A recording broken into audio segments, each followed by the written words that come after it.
Let's look at what's happening on scales of justice. And Chief Justice Martha Koome is tonight calling on the Commission on Revenue Allocation to be mindful of marginalization and its effects on national unity as well as stability.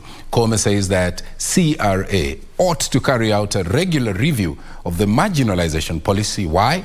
So that it ensures fair distribution of the equalization fund. On Monday morning at the Supreme Court of Kenya, Chief Justice Martha Koome presided over the swearing-in of 8 commissioners to the Commission on Revenue Allocation. I, Dr. George Jalango Midiwo, having been appointed a member of the Commission on Revenue Allocation. The Chief Justice urged the Commission to consider all areas of the country and ensure an equitable, fair and just share of funds.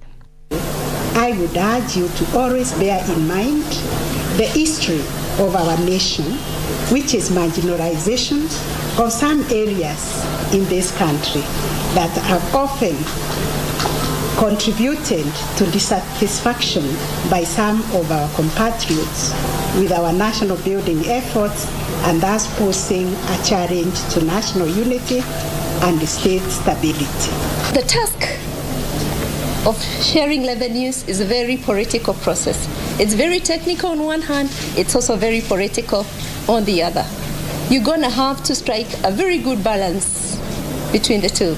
The commissioners include Benedict Mutiso, Kwetameto Lekina, Fatuma Gedi, Dr. Jalango Midiwo, Hadija Juma, Dr. Isabel Boyaki, Jonas Kuko, and Dr. Chris Kiptoo, Principal Secretary, Treasurer. Meanwhile, the Employment and Labour Relations Court has ordered the Board of Directors, National Transport Safety Authority, to recruit a qualified person to fill the occurring vacancy in the Office of the Director General, in strict compliance with Chapter 6 of the Constitution of Kenya, pending an inter-party hearing or further orders of the court.